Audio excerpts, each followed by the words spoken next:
हाय दोस्तों, IQ level academy में एक बार फिर से आपका स्वागत है। आज जो अपन पढ़ेंगे उद्देशिका पढ़ेंगे। प्रिम्बल जो है भारतीय संविधान का इंट्रोडक्शन किसको बोला गया है, समरी किसको बोला गया है। तो अपन जो पढ़ेंगे वो सबसे पहले प्रस्तावना पढ़ेंगे, क्योंकि यहाँ पे जो आपका ऑप्शनल जो है political science optional plus RAS IAS के लिए स्पेशल, उसके साथ स्टेट PCS है, क्योंकि टॉपिक जो भी है ये सभी एग्जाम के अंदर आता है कि उद्देश्य संविधान जो है बिना उद्देशिका के बिना पूरा नहीं होता। तो देखते हैं कि उद्देशिका को इंग्लिश में प्रिम्बल बोलते हैं, प्रस्तावना इसी को बोलते हैं। क्या बोलते हैं? प्रस्तावना जो है, प्रस्तावना भी इसी को बोलते हैं। ठीक है, तो उद्देशिका का देखिए, सबसे पहले थोड़ा बहुत इंट्रोडक्शन देख लेते हैं कि सबसे पहले क्या हुआ था। उद्देश्य प्रस्ताव रखा था, किसने रखा था? नेहरू ने रखा था। नेहरू जी ने उद्देश्य प्रस्ताव रखा था। वो कहां से लिए थे? अमेरिका से लिया गया था। उसके अंदर कुछ मांगे की थी हमने कि न्याय हमें चाहिए, स्वतंत्रता चाहिए, समानता चाहिए, है ना। तो इस टाइप की मांगे की थी। उन्हीं मांगों को समरी बना के क्या बना दिया गया? उद्देशिका बना दिया गया। और उद्देशिका जो है वो संविधान का एक भाग बना दिया गया। आगे चल के देखते हैं। देखिए, सबसे पहले परिभाषा के अंदर क्या होता है कि संविधान का जो परिचय या सार जो होता है उसको उद्देशिका बोला जाता है। संविधान का जो परिचय या सार, समरी या इंट्रोडक्शन जो होता है इंडियन कॉन्स्टिट्यूशन का, उसको क्या बोला जाता है? प्रस्तावना, प्रिम्बल बोला जाता है। ठीक है, आगे देखिए ये कहां से लिया? सबसे पहले जापान ने लिया था। सबसे पहले जापान ने लिया था अपने संविधान में। जापान का संविधान वैसे तो किसने लिखा था? अमेरिका ने लिखा था, USA ने लिखा था। जापान का संविधान जो था अमेरिका ने लिखा था। उसके बाद USA ने लिया था, अमेरिका ने लिया था। किसने लिया था? अमेरिका ने इसको लिया था। अमेरिका के बाद ये भारत के संविधान के अंदर जोड़े गए थे। ठीक है, ये जो है नेहरू के उद्देश्य प्रस्ताव की बात करते हैं तो उद्देश्य प्रस्ताव, एक क्वेश्चन, पहला क्वेश्चन तो आपका यहीं से बन जाता है कि ये अपने उद्देशिका ली कहां से? तो उद्देशिका जो है वो ली कहां से? USA से ली थी। अब नेहरू का उद्देश्य प्रस्ताव पर आधारित है। ये किस पे आधारित है? एक क्वेश्चन ये बन जाता है, उद्देश्य प्रस्ताव पे आधारित है। उद्देश्य प्रस्ताव 13 दिसंबर को इन्होंने पेश किया था संविधान सभा में, और ये बात मान ली गई थी 22 जनवरी 1947 को मान ली गई थी। 22 जनवरी 1947 को ये पास हो गया था। क्या हो गया था?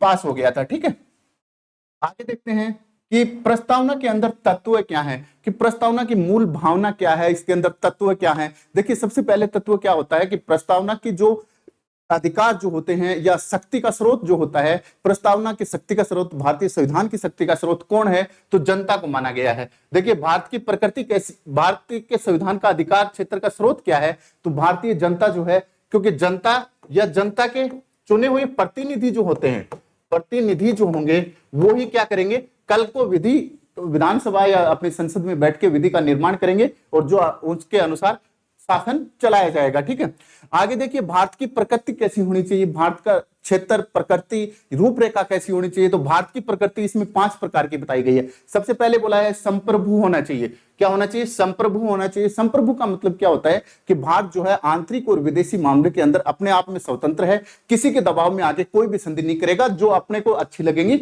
वो संधि की जाएंगी। ये संप्रभुता की बात करते हैं या फिर अंतरराष्ट्रीय संधि की बात करते हैं तो ये अनुच्छेद 50 जो आपका DPSP जो है उसके अंदर भी ये बात की गई है। आगे की गई है गणराज्य। गणराज्य क्या होता है कि मतलब इसका जो राष्ट्राध्यक्ष जो होगा, राज्य का राष्ट्राध्यक्ष जो भी होगा या देश का जो अध्यक्ष होगा, तो वो जनता द्वारा चुने होता है। अपने राष्ट्रपति का चुनाव होता है, न कि ब्रिटेन के राजा की तरह होता है। ठीक है, या जापान के राजा की तरह नहीं होते, वो अपने चुने हुए होते हैं। तो चुने हुए प्रतिनिधि गणराज्य होते हैं। फिर दूसरी बात, यहाँ पे आदमी चुन के जाता है, तो यहाँ पे व्यक्तिगत मतलब महत्व ज्यादा दिया गया है, व्यक्तिगत महत्व ज्यादा दिया गया है। इसीलिए बोला जाता है कि नागरिकता को महत्व ज्यादा दिया गया है। नागरिकता को महत्व देने से क्या बोला जाता है कि भारत का राष्ट्रपति क्या होगा? देश का पहला नागरिक होगा। ठीक है, आगे समाजवादी की बात करते हैं। जो नेहरू के कुछ विचारों के अंदर समाजवादी, क्योंकि नेहरू तो खुद अपने आप में समाजवादी थे, तो ये समाजवादी की बात करते हैं। आगे संविधान के उद्देश्य क्या है, कि हमारे संविधान के उद्देश्य क्या है। क्वेश्चन आपके मेंस में यहीं से तैयार हो जाते हैं, या तो यहां से पूछ लेंगे, यहां से कोई भी एक शब्द देके उसकी व्याख्या पूछी जा सकती है।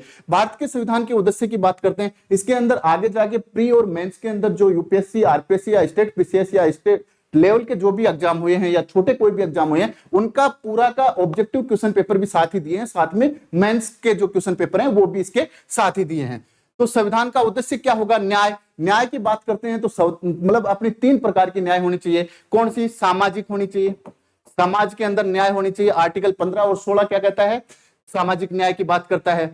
फिर आगे जाके आपकी आर्थिक न्याय होना चाहिए, आर्थिक न्याय की बात करता है। एक होती है राजनीतिक न्याय, राजनीतिक न्याय की एक व्यक्ति का एक वोट होगा। राजनीतिक न्याय, कोई भी आदमी इलेक्शन के अंदर खड़ा हो सकता है, बतौर वो दिवालिया नहीं होना चाहिए, ठीक है। आगे बात होती है स्वतंत्रता, 5 प्रकार की स्वतंत्रता की बात करते हैं, विचार, अभिव्यक्ति, विश्वास, धर्म और उपासना की स्वतंत्रता की बात इसमें की गई है। समानता की बात की गई है। समानता एक्चुअली इसके अंदर जो नाम लिखा गया वो समता लिखा गया, समानता इसका एक्सप्लेन कर देते हैं आगे। संविधान लागू होने की तिथि इसमें दी गई है कि 26 नवंबर 1949 से, इसके अंदर प्रस्तावना के अंदर ये तिथि दी गई है 26 जनवरी 1949 को। मिति मार्ग शुक्ल सप्तमी थी उस दिन, और विक्रमी संवत क्या था, 2006 की बात की गई है, ठीक है। आगे देखिए 42वां संविधान संशोधन। 42वें संविधान संशोधन के अंदर 3 शब्द इसके अंदर जोड़े गए थे। कितने जोड़े गए थे? 3 शब्द इसके अंदर जोड़े गए थे। एक जोड़ा गया था समाजवादी, दूसरा पंथ निरपेक्ष, एक होता है धर्म निरपेक्ष। धर्म निरपेक्ष है ना, धर्म निरपेक्ष। तो पंथ निरपेक्ष और धर्म निरपेक्ष, सेकुलरिज्म बोला जाता है इनको, इंग्लिश में एक ही वर्ड है। पंथ निरपेक्ष का मतलब होता है कि राज्य का कोई भी राजधर्म नहीं होगा, लेकिन वो सभी धर्मों को बढ़ाने के लिए, प्रोग्रेस करने के लिए क्या करेगा, अपना सहयोग देगा। और धर्म निरपेक्ष की बात होती है कि राज्य का कोई भी राजधर्म नहीं होगा, लेकिन वो किसी भी धर्म की प्रोग्रेस के लिए अपना सहयोग नहीं देगा। तो क्या समाजवादी, पंथ निरपेक्ष और अखंडता शब्द जोड़ा गया था। क्या जोड़ा गया? समाजवादी, पंथ निरपेक्ष और अखंडता, 3 शब्द इसके अंदर जोड़े गए हैं। आगे देखते हैं कि प्रस्तावना के लिए किसने क्या कहा है। अर्नेस्ट बार्कर का नाम आता है सबसे पहले, क्योंकि भारतीय संविधान, और इन्होंने भारतीय संविधान प्लस इन्होंने जो भी भारत के अंदर बोला गया है, तो पूरे संविधान पे इन्होंने स्टडी करके बोला है कि अर्नेस्ट बार्कर ने प्रस्तावना को क्या कहा है, कुंजी कहा है। अर्नेस्ट बार्कर ने भारतीय संविधान की प्रस्तावना को क्या कहा है, संविधान की कुंजी कहा है। पंडित ठाकुरदास भार्गव ने क्या कहा है कि यह संविधान की आत्मा है। ठाकुरदास भार्गव ने क्या कहा है कि यह संविधान की, भारतीय संविधान की आत्मा है, ठीक है। संविधान का एक क्या है, सबसे मूल्यपूर्ण अंग है, या भारतीय संविधान की आत्मा किसने कहा है, पंडित ठाकुरदास भार्गव ने कहा है। आगे आता है श्री एन पालकीवाला। पालकीवाला ने क्या कहा है कि प्रस्तावना जो है वो एक संविधान का अनिवार्य अंग है। प्रस्तावना जो है वो संविधान का अनिवार्य अंग है। तो देखिए अर्नेस्ट बार्कर की बात आती है, तो अर्नेस्ट बार्कर ने कहा कि प्रस्तावना संविधान की कुंजी है। दूसरे नंबर पर ठाकुरदास भार्गव की बात करते हैं, उन्होंने प्रस्तावना को संविधान की क्या बताया था, आत्मा बताया है, आत्मा बताया। पालकीवाला जो है वो कहते हैं कि प्रस्तावना जो है वो संविधान का सबसे मूल्यवान अंग है, ठीक है। यहां से क्वेश्चन बहुत बार बन जाते हैं। आगे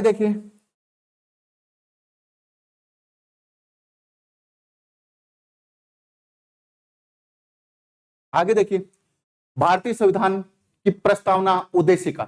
उद्देशिका एक बार पूरी देख लेते हैं कि हम भारत के लोग भारत को क्या बनाना चाहते हैं। भारत को संपूर्ण प्रभु संपन्न बनाना चाहते हैं, समाजवादी बनाना चाहते हैं, पंथ निरपेक्ष बनाना चाहते हैं, लोकतंत्र और गणराज्य की बात करते हैं बनाने के लिए, तथा उसके समस्त नागरिकों को क्या सामाजिक, आर्थिक और राजनीतिक न्याय की बात करते हैं। फिर विचार, अभिव्यक्ति, विश्वास, धर्म, उपासना, ये क्या बात करते हैं, उपासना की स्वतंत्रता की बात करते हैं। आगे प्रतिष्ठा और अवसर की 2 प्रकार की समता की बात करते हैं। देखिए यहां पे समानता नहीं है, समानता शब्द नहीं है, केवल और केवल समता है। दूसरा यहां पे न्याय की बात करते हैं, यहां पे बंधुता है, न कि बंधुत्व है, बंधुत्व नहीं है। यह ध्यान रखना कि यहां पे बंधुत्व नहीं है, यहां पे समानता नहीं है, केवल समता और बंधुता की बात करते हैं। प्राप्त करने के लिए तथा उन सब में व्यक्ति की गरिमा की बात करते हैं, तथा राष्ट्र की एकता और अखंडता की बात करते हैं। सुनिश्चित करने वाली बंधुता बढ़ाने के लिए दृढ़ संकल्पित होकर अपने इस संविधान सभा में आज तारीख 26 नवंबर 1949 मिति मार्गशीर्ष शुक्ल सप्तमी की बात करते हैं। संवत 2000 विक्रमी संवत की बात करते हैं तो 2006 की बात है को एतत् द्वारा इस संविधान, मतलब क्या पूर्ण निश्चय के द्वारा या बहुमत के द्वारा क्या करते हैं, संविधान को हम अंगीकृत कर देते हैं, मान लेते हैं, इसको क्या करते हैं, अंगीकृत कर लेते हैं, अधिनियमित कर लेते हैं, एक अधिनियम के तहत इसको जोड़ देते हैं और आत्मर्पित कर लेते हैं, अपने आंतरिक भावनाओं से इसको एक्सेप्ट कर लेते हैं। तो देखिए सबसे पहले इसके अंदर कभी कभी कर्म पूछ लिया जाता है, कर्म पूछ लिया जाता है। कर्म के अंदर देखिए सबसे पहले न्याय की बात करते हैं, फिर समानता की बात करते हैं, फिर समता की बात करते हैं और आगे जाके बंधुता की बात करते हैं। एक क्वेश्चन तो ये हो गया। कभी कभी नाम दे देते हैं न्याय, स्वतंत्रता, समानता और इसके साथ समानता नाम दे देते हैं, समता न देके और बंधुता पूछ लेते हैं, कौन सा अलग है, तो ये अलग हो जाएगा। आगे बंधुता नहीं है, बंधुता है, बंधुत्व नहीं है इसके अंदर, ठीक है। आगे देखिए इसकी काफी अच्छे से एक्सप्लेन करते हैं। ये अपना IQ लेवल एकेडमी का लोगो है।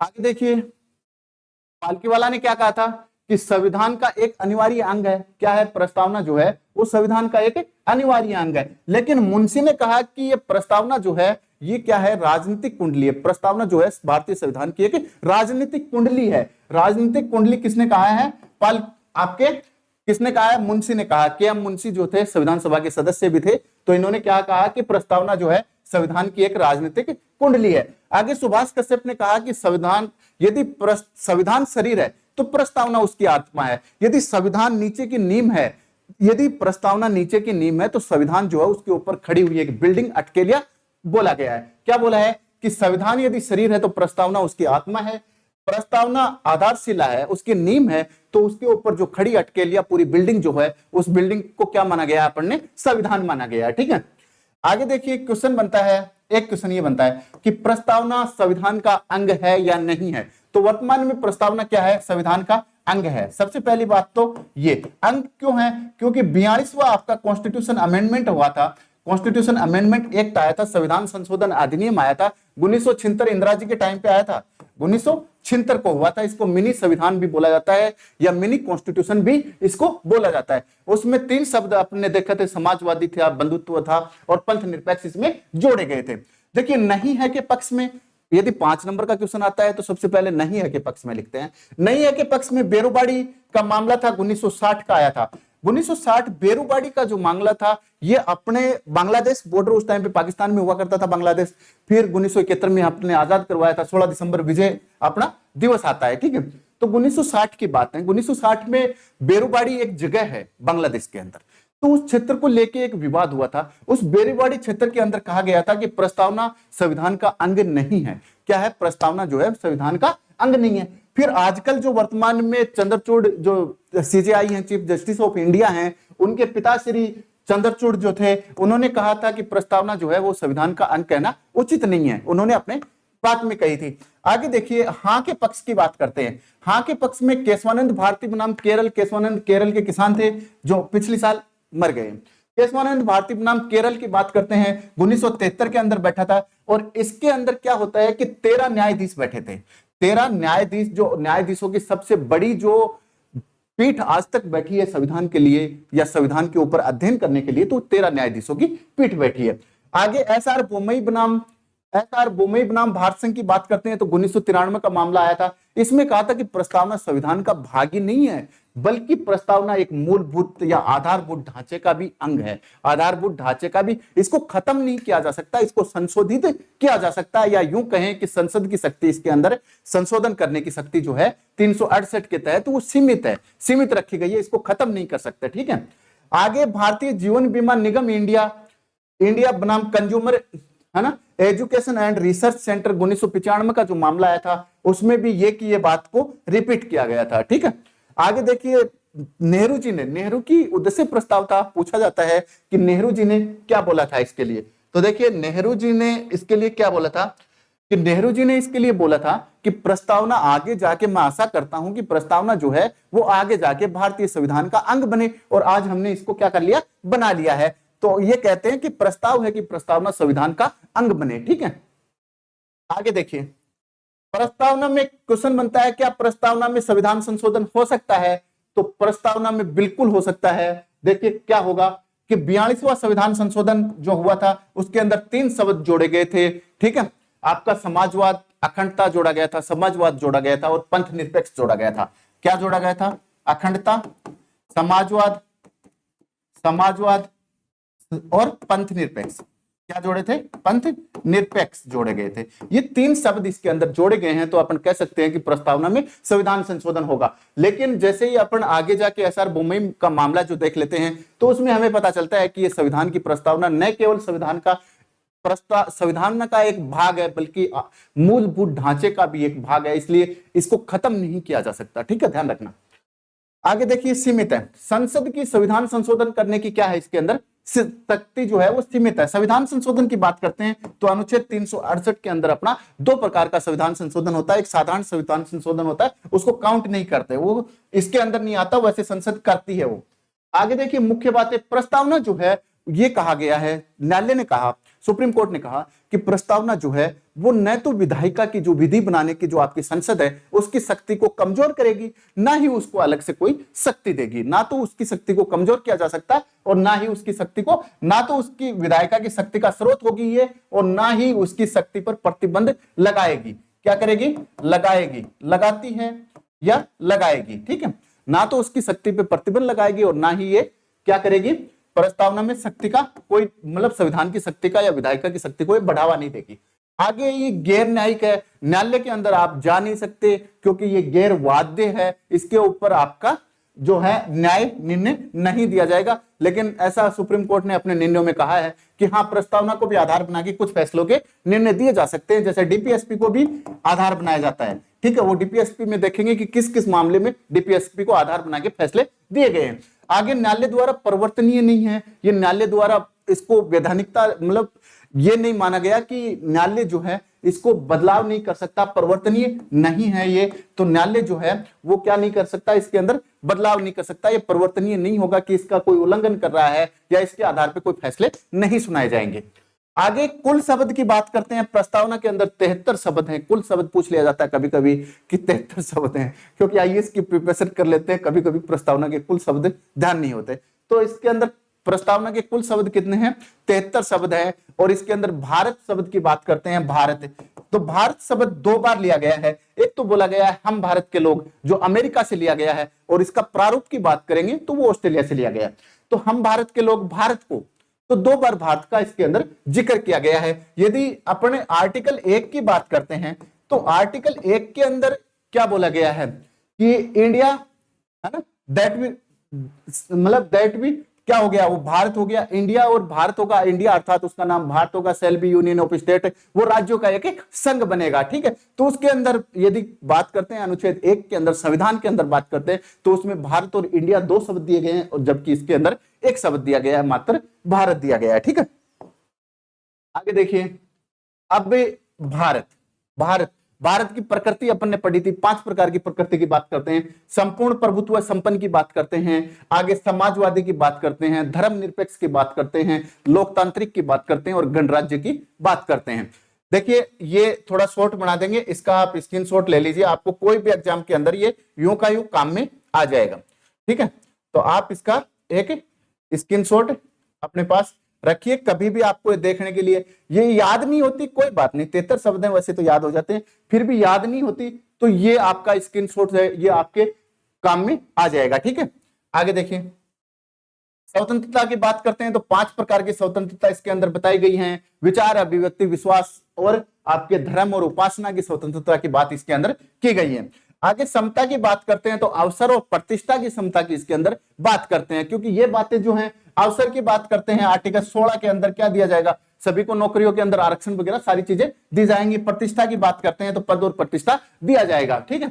आगे 335 में भी आता है, 335 के अंदर भी आता है, SC ST के लिए विशेष दावे की बात करता है। आगे बंधुता की बात करते हैं तो व्यक्ति की गरिमा और राष्ट्र की एकता और अखंडता की बात करते हैं। व्यक्ति की गरिमा के लिए व्यक्ति, आर्टिकल 21 जो है आपका कौन सा, मेनका गांधीवाद बोला गया था कि व्यक्ति का जो है पशुवत जीवन जीना ही वो नहीं होता, शारीरिक जीवन से ही स्वतंत्रता नहीं, उसको गरिमापूर्ण जीवन भी जीना चाहिए। व्यक्ति की गरिमा और राष्ट्र की एकता अखंडता की बात करते हैं तो ये संविधान के अंदर पिछले बार पीटी के अंदर पूछा था आरएस में कि ये जो है राष्ट्र की एकता और अखंडता शब्द जो है वो भारतीय संविधान के मूल अधिकार की बात करते हैं।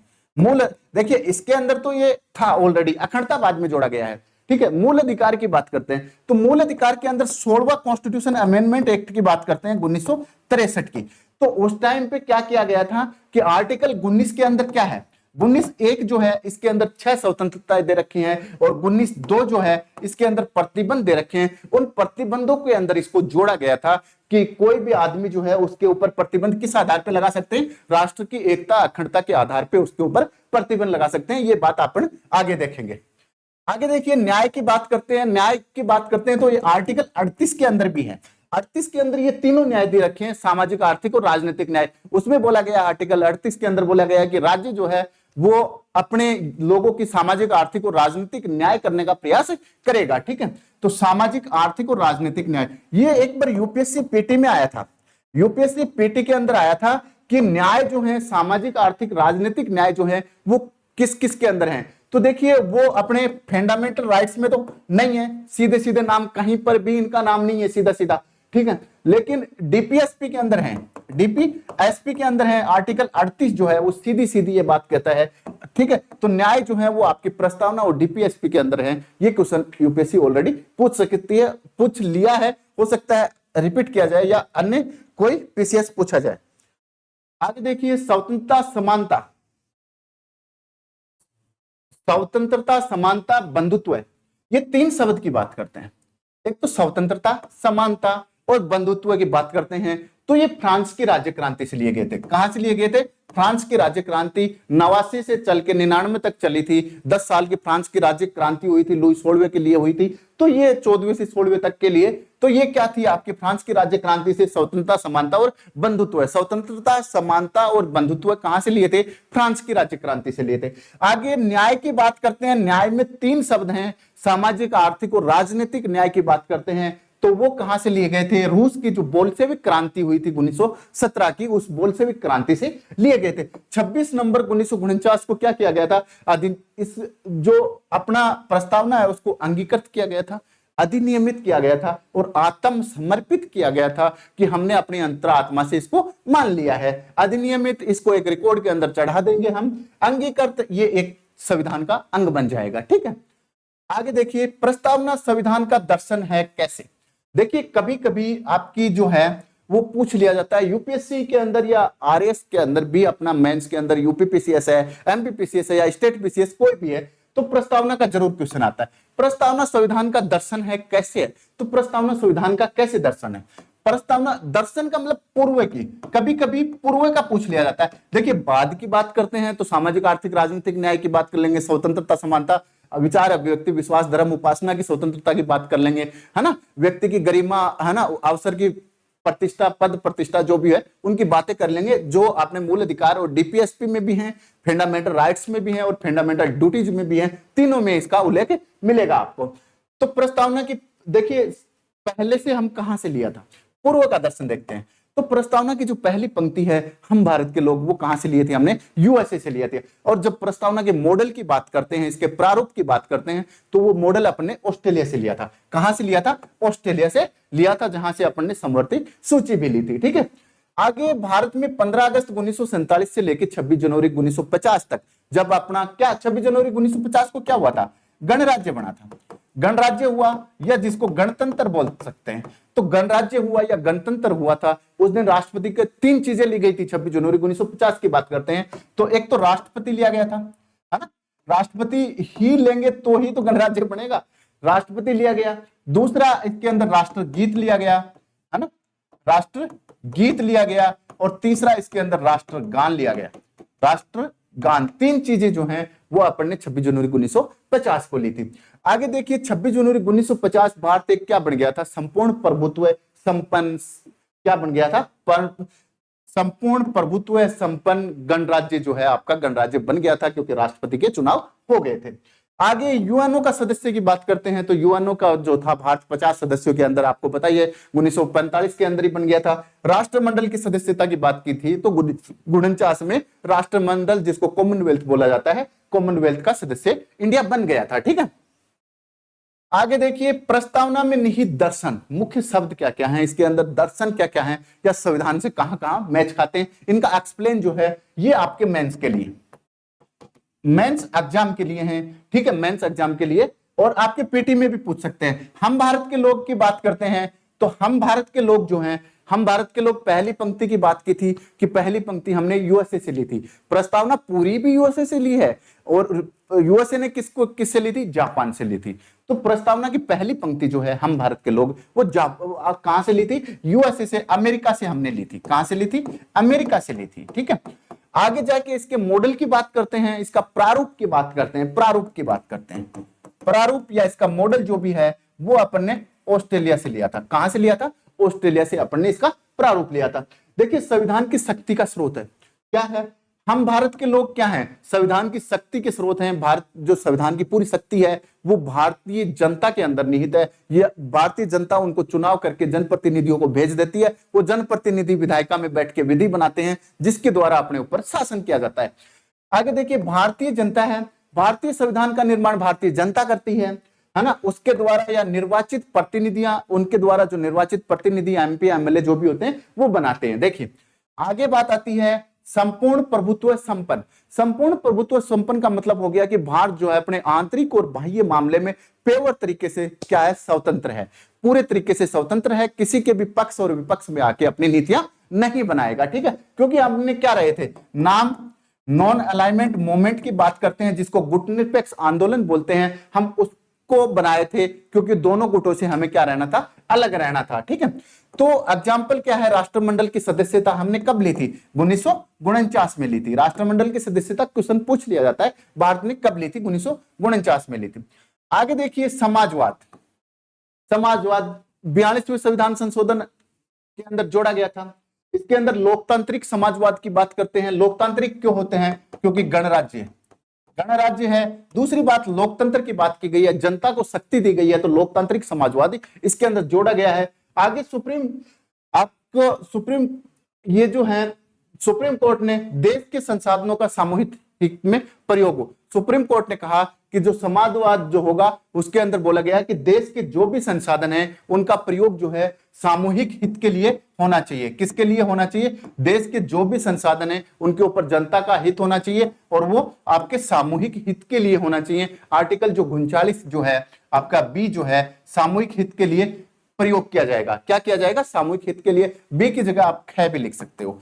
तो आर्टिकल 39 के अंदर भी, डीपीएसपी के अंदर भी ये चीजें दी गई हैं। तो सामूहिक हित के लिए प्रयोग होगा। धन के केंद्रीकरण पे रोक हो, तो धन का केंद्रीकरण एक आदमी के पास पूरे पैसे नहीं जाने चाहिए, क्योंकि समाजवाद क्या कहेगा, सभी के अंदर बट जाओ। ठीक है, किसके अंदर बट जाओ, सभी के अंदर बट जाओ। तो ये आपका 39 जो आर्टिकल है उसके सी के अंदर, या गै भी बोल सकते हो, तो गै के अंदर क्या बोला गया है कि आर्टिकल 39 गै के अंदर बोला गया कि धन के विकेंद्रीकरण पे रोको। नीति आयोग ऐसी जो है अपने बनी थी, भूमि सुधार कार्यक्रम की बात करते हैं। तो ये सारे के सारे क्या हैं, समाजवाद के उदाहरण हैं। ठीक है, आगे पंथ निरपेक्षता की बात करते हैं। पंथ निरपेक्षता 42वां संविधान संशोधन अधिनियम के अंदर जोड़ा गया था।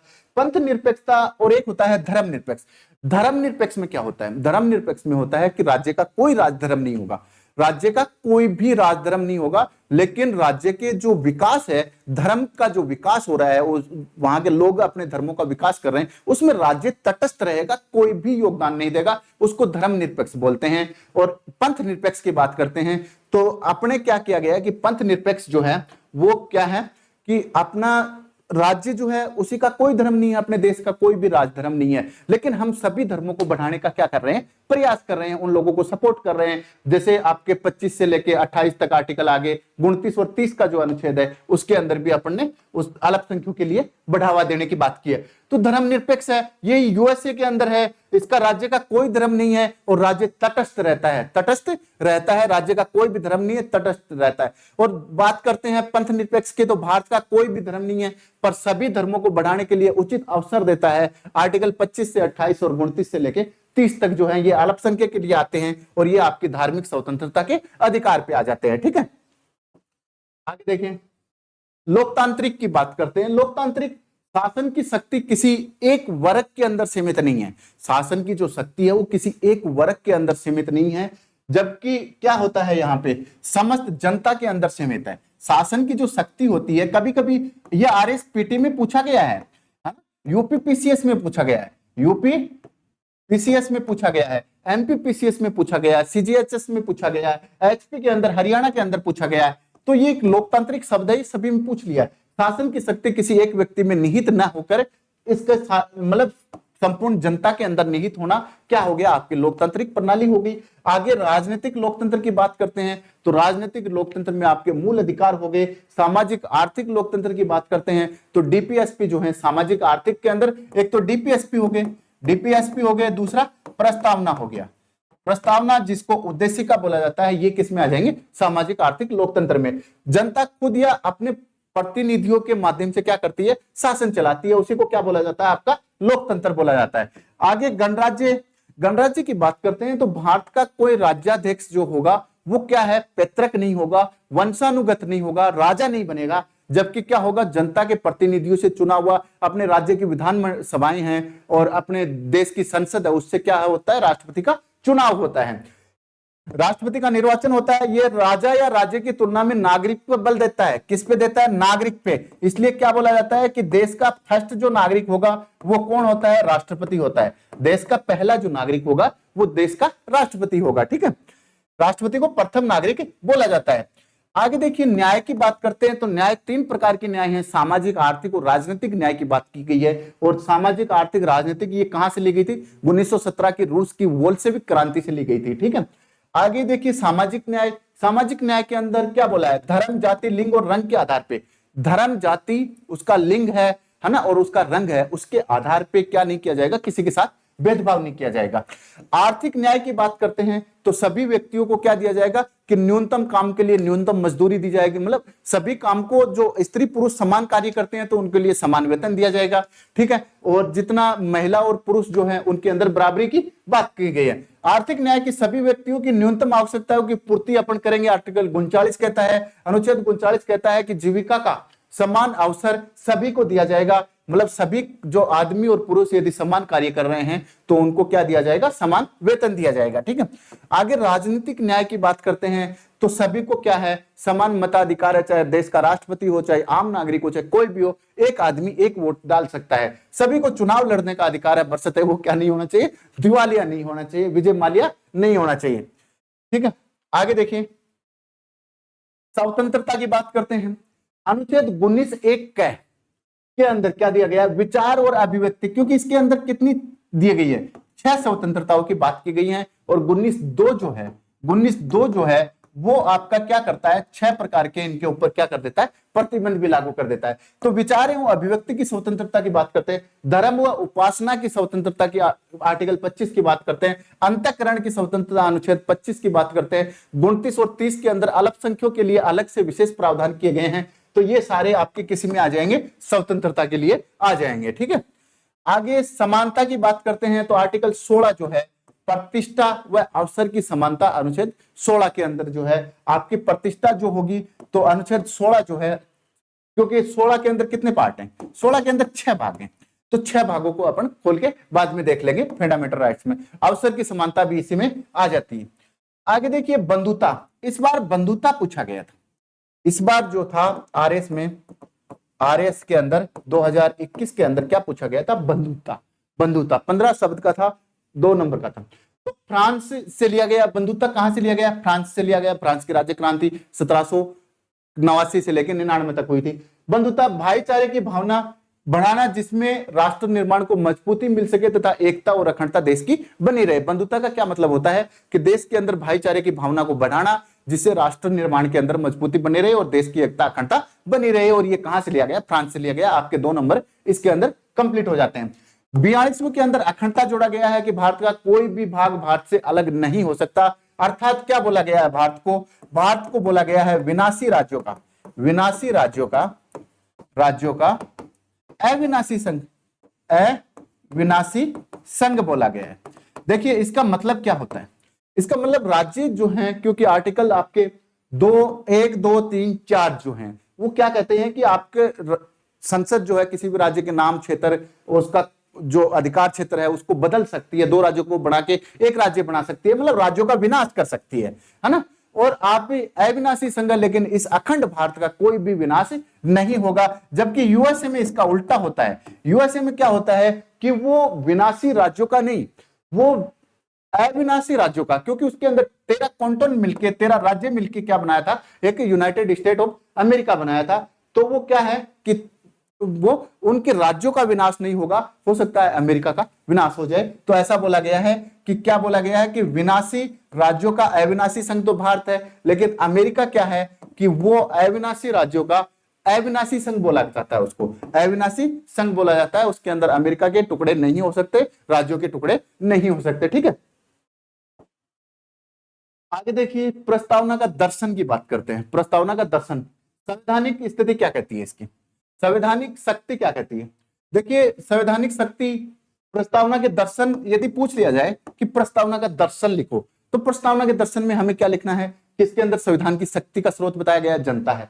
भारतीय शासन का स्वरूप बताया गया है, गणतंत्र और लोकतंत्र है। ठीक है, भारतीय सरकार और नेताओं को शासन संचालन के लिए क्या करती है? पथ प्रदर्शक का कार्य करती है। ठीक है, आगे है भारतीय संविधान में उद्देशिका। अब ये आते हैं आपके क्वेश्चंस आते हैं पीटी, जिसको आप ऑब्जेक्टिव टाइप भी बोल सकते हो। क्वेश्चन देख लेते हैं कि इसके आए हुए क्वेश्चन है सभी। भारतीय संविधान में उद्देशिका का विचार लिया गया है। कहां से लिया गया है? सबसे पहले उद्देशिका का जो विचार था वो जापान में पैदा हुआ। जापान से कहां पे आया? यूएसए के अंदर आया। और यूएसए से कहां आया? भारत आया। तो भारत ने कहां से लिया था? यूएसए से लिया था। अमेरिका जो है, अमेरिका से जापान ने अपना उद्देशिका का विचार लिया था। आगे प्रस्तावना में वर्णित स्वतंत्रता, समानता व बंधुता के आदर्श प्रेरित हैं। तो देखिए, स्वतंत्रता, समानता और बंधुत्व की बात करते हैं तो स्वतंत्रता, समानता, बंधुत्व जो है ये आपकी फ्रांस की राज्य क्रांति, मैंने बताया था फ्रांसीसी क्रांति से लिए थे। ये कब हुई थी? 1889 लेके 1899 तक हुई थी। ठीक है, आगे देखिए, भारतीय संविधान की प्रस्तावना के अनुसार भारत के शासन की सर्वोच्च सत्ता किसमें निहित है? तो किसमें निहित है? भारत के अंदर। लोकतंत्र की बात की गई है तो भारत के अंदर होंगे, मतलब जनता में, राष्ट्रपति, मतदाता या संसद में या जनता में। तो आपका करेक्ट आंसर डी हो जाएगा। आगे देखिए, भारतीय संविधान की आत्मा किसे कहा गया है? तो भारतीय संविधान की आत्मा किसने कहा है? ठाकुरदास भार्गव ने कहा है ना, डॉक्टर ठाकुरदास भार्गव ने, है ना। जो ठाकुरदास भार्गव जो हैं उन्होंने क्या कहा है कि प्रस्तावना जो है संविधान की आत्मा है। तो इसको किसको कहा गया है? प्रस्तावना को कहा गया है संविधान की आत्मा। आगे देखिए, भारतीय संविधान के किस भाग में स्पष्ट रूप से घोषणा की गई है कि भारत एक धर्मनिरपेक्ष राज्य होगा? भारत एक धर्मनिरपेक्ष राज्य होगा।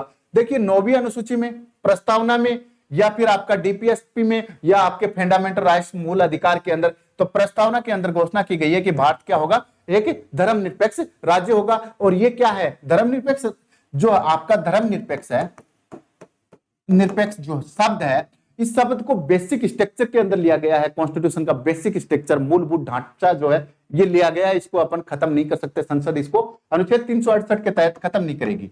ठीक है, 368 संविधान संशोधन के तहत। आगे देखिए, 6 नंबर का क्वेश्चन क्या कहता है कि भारतीय संविधान के किस भाग में आर्थिक न्याय को संविधान का लक्ष्य घोषित किया गया है? आर्थिक न्याय की बात करते हैं तो ये डीपीएसपी में भी है। किसमें? डीपीएसपी के अंदर भी आर्थिक न्याय की बात करते हैं। जबकि आपकी जो प्रस्तावना है या उद्देशिका जो है उसको भी क्या बोला है? आर्थिक न्याय का संविधान का लक्ष्य। प्रस्तावना और मौलिक अधिकार में, प्रस्तावना और डीपीएसपी के अंदर क्या किया गया है? आपका आर्थिक न्याय, सामाजिक, राजनीतिक, तीनों न्याय का जिक्र किया गया है। ठीक है, आगे देखिए, भारतीय संविधान की प्रस्तावना में उल्लेखित हम भारत के लोग पहली पंक्ति है, कहां से लिया गया है? यूएसए से लिया गया है। ठीक है, मॉडल कहां से लिया गया था? ऑस्ट्रेलिया से क्या तात्पर्य है? संप्रभुता भारत के मुख्य न्यायाधीश में निहित होगी? नहीं, मुख्य न्यायाधीश या फिर अपना जो सुप्रीम कोर्ट होता है वो भारतीय संविधान का क्या करता है? संरक्षक होता है, रक्षक होता है। आर्टिकल 32 के तहत संप्रभुता भारत के लोगों में निहित होती है। संप्रभुता जो है वो भारत के लोगों में निहित होगी। संप्रभुता भारत के राजनीतिक दलों में नहीं होगी, संप्रभुता लोकसभा में नहीं होगी। तो हम भारत के लोग जो हैं वो संप्रभुता जो होगी वो भारत के लोगों में निहित होगी। ठीक है, आगे, भारत एक गणराज्य है, इसका क्या अर्थ है? भारत एक गणराज्य है तो क्या सभी मामलों में अंतिम अधिकार जनता के पास है? भारत में संसदीय शासन नहीं है, भारत में वंशानुगत नहीं है। गणतंत्र का नाम आते ही राष्ट्रपति आ जाता है। कौन आ जाते हैं? राष्ट्रपति महोदय आ जाते हैं। और राष्ट्रपति का पद कब लिया था? 26 जनवरी 1950 को उसी दिन राष्ट्रपति बने थे, ध्यान रखना, है ना। तो राष्ट्रपति जो है आपके क्या आ जाते हैं? गणराज्य का नाम आते ही। तो भारत में वंशानुगत शासन नहीं है, भारत में वंशानुगत शासन नहीं है। भारत के जो राष्ट्रपति है, राष्ट्राध्यक्ष जो होते हैं, राष्ट्रपति पहले नागरिक जो होते हैं उनका चुनाव होता है। विधानसभा और राज्य दोनों, मतलब आपकी राज्यसभा और लोकसभा मिलकर इनका क्या करती है? चुनाव करती है। ठीक है, ये वंशानुगत नहीं होते। आगे देखिए, भारत में लौकिक सार्वभौमिकता है। लौकिक सार्वभौमिकता, लोगों के अंदर क्या है? सार्वभौमिकता, अंतिम प्रभुसत्ता है। क्योंकि संविधान की प्रस्तावना आरंभ होती है, कहां से होती है? प्रजातांत्रिक भारत शब्दों से, जनता के जनतंत्र शब्दों से, जनता के लोकतंत्र शब्दों से, या हम भारत के लोगों से। हम भारत के लोग भारत को संपूर्ण प्रभुत्व संपन्न। आगे देखिए, भारत की प्रस्तावना में निम्नलिखित में से किस स्वतंत्रता का वर्णन नहीं है? कौन सी स्वतंत्रता है जिसका भारत की प्रस्तावना में उल्लेख नहीं है? विचार की स्वतंत्रता है, विचार, अभिव्यक्ति, विश्वास, धर्म और उपासना, 5 प्रकार की स्वतंत्रता है। विचार प्रकट करने की, बिल्कुल यही विचार की है तो विचार प्रकट करने की स्वतंत्रता होगी। विश्वास की, विश्वास, धर्म, उपासना बिल्कुल है। आर्थिक स्वतंत्रता, आर्थिक स्वतंत्रता नहीं है, आर्थिक न्याय की बात की गई है, सामाजिक, आर्थिक और राजनीतिक न्याय की बात की गई है, ये स्वतंत्रता नहीं है, तो आपका करेक्ट आंसर डी हो जाएगा। न्याय 3 प्रकार के हैं, सामाजिक, आर्थिक और राजनीतिक न्याय। दोस्तों मेरे ख्याल से पूरे के पूरे वर्ड याद हो गए होंगे, ऐसी कोई चीज है नहीं।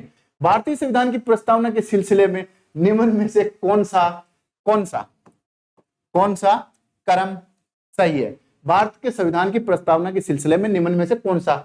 गणतंत्र, जनवादी, धर्मनिरपेक्ष, समाजवादी, सार्वभौमिक सत्ता। देखिए आपको पता है सबसे पहले भारत क्या है, संपूर्ण प्रभुत्व संपन्न है, तो सबसे पहले सार्वभौमिक सत्ता शब्द आ जाएगा, फर्स्ट नंबर पे सार्वभौमिक सत्ता शब्द आ जाएगा। दूसरे पे समाजवादी आता है, कौन सा आता है? समाजवादी, सेकंड नंबर पे समाजवादी आ जाता है।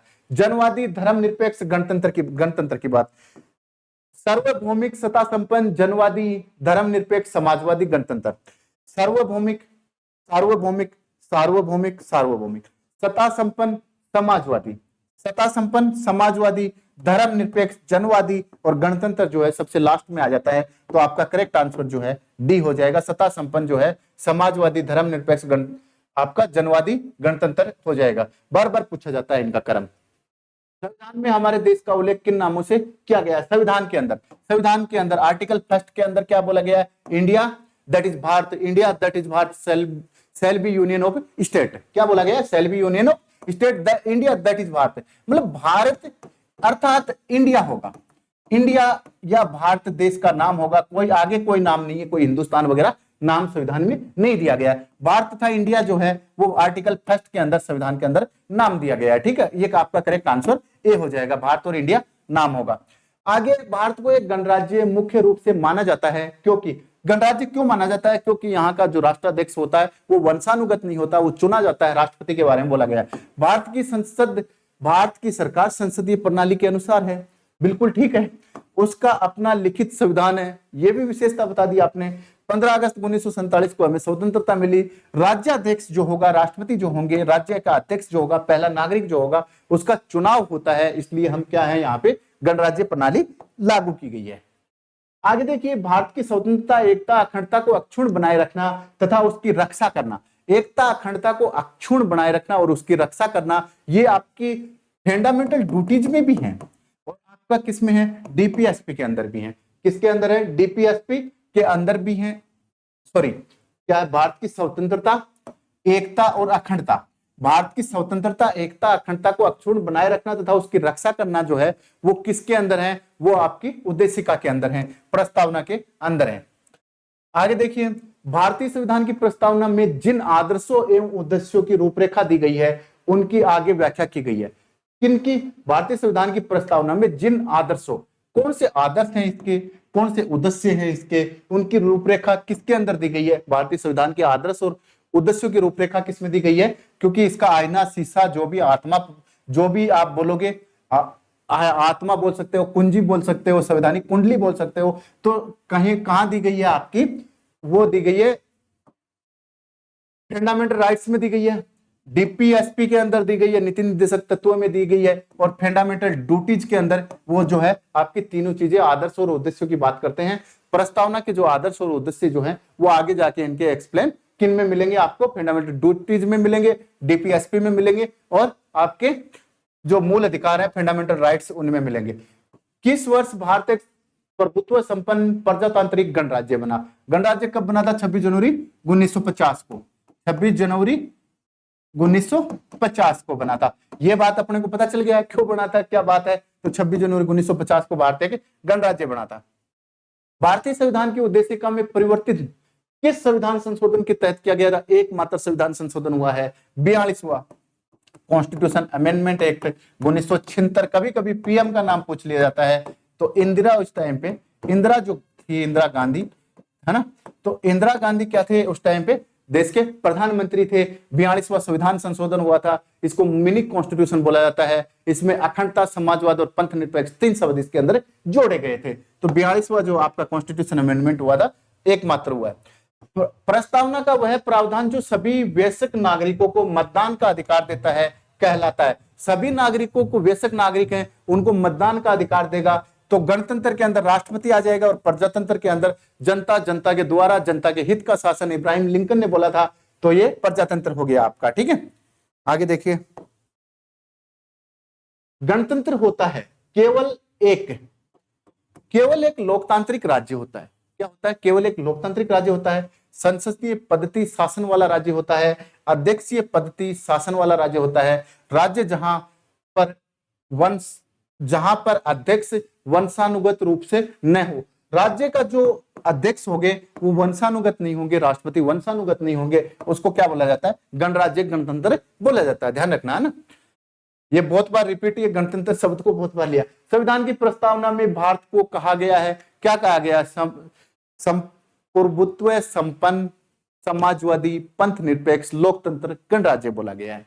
तो सर्वसत्तावादी, समाजवादी, पंथ निरपेक्ष, लोकतांत्रिक, गणराज्य क्या बोला गया है भारत को? इनके क्रम पूछा जाता है। तो ये क्रम भाई है, ये मतलब 5 नाम है। 5 नामों के अंदर आपको क्रम कंप्लीट करना है। कम से कम 2 लाइन तो स्टार्टिंग की याद करो। इसमें 73 शब्द हैं, तो 2 तो आपको याद करने पड़ेंगे, क्योंकि आपका प्रभुत्व संपन्न हो गया, समाजवादी हो गया, पंथ निरपेक्ष हो गया, आगे जाके आपका लोकतांत्रिक हो जाता है और उसके आगे गणराज्य शब्द इसमें जुड़ जाता है। भारत एक धर्मनिरपेक्ष राज्य है। इसका मतलब है कि भारतीय राज्य क्या है? भारत एक धर्मनिरपेक्ष राज्य है। भारत एक धर्मनिरपेक्ष राज्य है, तो भारत जो राज्य जो है धर्म के मामले में क्या रहता है? तटस्थ रहता है, लेकिन दूसरे धर्मों को क्या करता है? प्रोग्रेसिव करता है, उनको बढ़ावा देता है। अल्पसंख्यक समुदाय के धर्म का समर्थन करता है। अल्पसंख्यक अकेले का ही थोड़ा ना करता है, सभी का करता है। धर्म विरोधी नागरिकों का समर्थन करता है। धर्म विरोधी नागरिकों का तो कोई मतलब ही नहीं है। किसी निश्चित धर्म का समर्थन नहीं करता। बहुसंख्यक समुदाय के धर्म का, किसी निश्चित एक धर्म का जो है वो समर्थन भारत नहीं करता, सभी धर्मों को बढ़ाने का प्रयास करता है। ठीक है, और धर्मनिरपेक्षता जो शब्द है, पंथ निरपेक्षता शब्द है, वो मूलभूत ढांचे का अंग भी है। कल्याणकारी राज्य के उद्देश्य की बात करते हैं तो अधिकतम संख्या का, ये जर्मी बेंथम की बात आती है, कल्याण की बात आती है ना, कल्याण की बात करते हैं तो जर्मी बेंथम, किसने? जर्मी बेंथम का है उपयोगितावाद में बोला गया है कि अधिकतम लोगों का अधिकतम सुख, क्योंकि जर्मी बेंथम का उपयोगितावाद आरएस मेंस में वैसे ही पूछा गया 2 नंबर का, तो अधिकतम लोगों का अधिकतम सुख, तो अधिकतम संख्या का अधिकतम कल्याण सुनिश्चित करना क्या हो जाएगा? आपका कल्याणकारी राज्य हो जाएगा। आगे देखिए, कौन सा शब्द भारत के संविधान की उद्देशिका में नहीं है? समाजवादी बिल्कुल बाद में जोड़ा गया था। पंथ निरपेक्ष बाद के अंदर जोड़ा गया था। प्रभुसत्ता संपन्न, पहला शब्द ये आता है। भारत के लोग भारत को क्या बनाते हैं? प्रभुसत्ता संपन्न बनाते हैं। लोक कल्याण, इसके अंदर लोक कल्याण का कहां पे जिक्र नहीं किया गया है। लोक कल्याण आपका करेक्ट आंसर डी का जो है वो हो जाएगा। आगे देखिए, भारतीय संविधान की उद्देशिका में कौन सा शब्द नहीं दिया गया? विश्वास है, धर्म है, उपासना है। विश्वास, धर्म है, उपासना है, लेकिन भाषा इसके अंदर नहीं है। क्या है? भाषा जो है वो इसके अंदर नहीं है, तो आपका करेक्ट आंसर जो होगा वो डी हो जाएगा।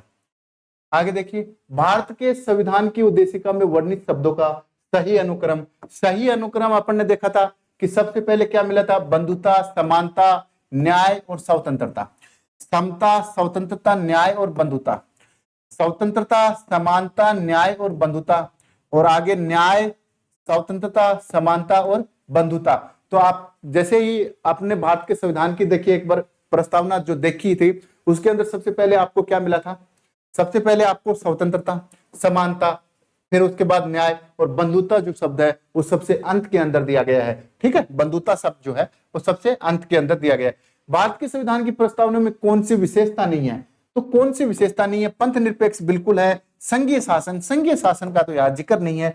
राजनीतिक न्याय और पद और प्रतिष्ठा की समानता की बात इसमें की गई है। तो राजनीतिक न्याय, संघीय जो शासन है वो फेडरलिज्म जो आपका ऑर्डिनेंस है उसका जिक्र कहीं नहीं है।